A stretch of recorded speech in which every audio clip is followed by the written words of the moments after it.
Hi and welcome to the channel. Today is day 5 of 81 days to mains, and we're going to continue our target of finishing society and social justice subtopics within the next 10 days, so of which this is the 5th day.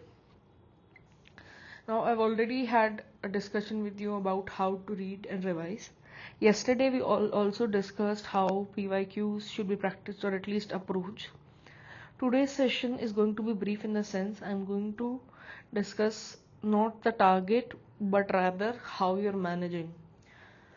In the sense of I get that 10 days since prelims has been over, your anxiety would be at its peak. Every telegram channel would be saying that the result is coming this day or that day, and every time somebody mentions the result, you're again anxious and not thinking of studying. Which is why I'm 110% sure that most of you on the 5th day would have already missed at least 2 days target, and maybe 50% finish of the 5 days homework that we have done till now. And I'm here to tell you that's okay. Some people make very fast progress, some people are not able to make that progress. Both are okay. Especially the people who are first timers. Well, the first time you study social justice and society parts, it is a very unfamiliar territory. Some of the topics seems very strange, things don't make sense or context don't match up, and even though I gave you 5 minutes per page, in your understanding it's taking 10 minutes per page, or maybe the revision is taking more than 2 hours. You set up a target of 4 hours per day for this and you're finishing in 6 hours, or the opposite. You set up the target and you have not even finished it for 30 minutes because you just could not concentrate. All of that is okay. Please understand that yes, it is true that the people who are giving the exam the second or third time, especially the mains, they are usually able to manage their anxiety better because they have been through this. But it doesn't mean that you can't, or it doesn't mean that you are very far behind them if you haven't. Please understand this. The process of giving the exam usually makes you into a person who is able to handle such stresses and move ahead. It is not necessary from day one that you have those qualities.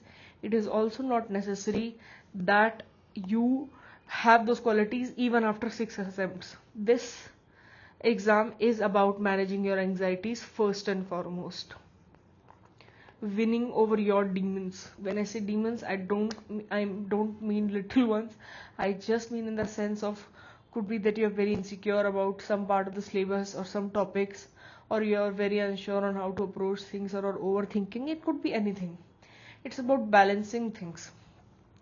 The first step in mains is managing anxiety. It comes to you in different forms. The first is the obvious one, managing the anxiety till the date the prelims result come. How much can you cover in that time?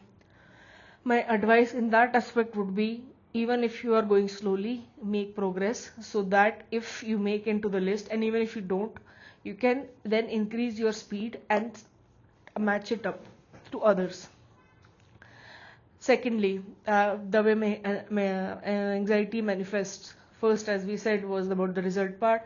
The second was when you realize that you have wasted the last 15-20 days worried about something that was not in your control, and now you think that you're far behind everybody else. That is not true. There is a very small percentage who will be ahead of you, maybe 10%, maybe 5%, but the rest are your peers, even if they're giving the exam the third time, the fourth time, or the first time.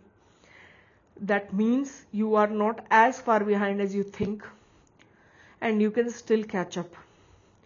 The exam is a marathon. If you think you're going to just sprint the next 80 days and clear it, that is not how it works. What it works is getting up every day and recommitting. You wake up, do the boring thing,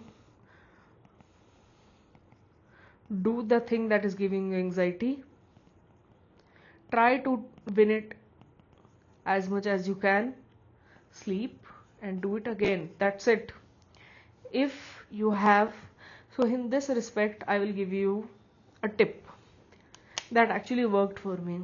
Let's say people say that the day before you should make a schedule of what are the topics you want to achieve the next day. But what happens is when you sit down, you overestimate what you could have achieved. Let's say in the 4 hours you could have finished 2 topics, but you think you can finish 4 topics, so you write it down. Now what happens next day is you're not able to finish 2 topics, and then you go into crisis mode that I will never finish the topics. That is not how it works. What you are supposed to do is you have a target of 4 hours. If you gave your honest attempt of how you were supposed to study in those 4 hours and you were only able to cover one topic, that's fine. That happens sometimes. Could be that my expertise or my background makes it easy for me to cover the topic, whereas your unfamiliarity or some confusion in a topic might lead to it being a bigger topic for you. So what I could have covered in 30 minutes, you might have taken 1 hour, or could be vice versa. You could have covered it in 15 minutes, but I would take 1 hour. That happens. The important thing is you said you will study for 4 hours for mains, for society and social justice. These are the targets.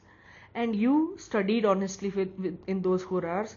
You followed how you were supposed to read it, revise it, and do the pyqs. Even though you did not cover 4 topics, you covered one topic, 1.5 topic.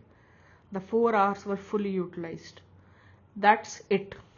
That's a win.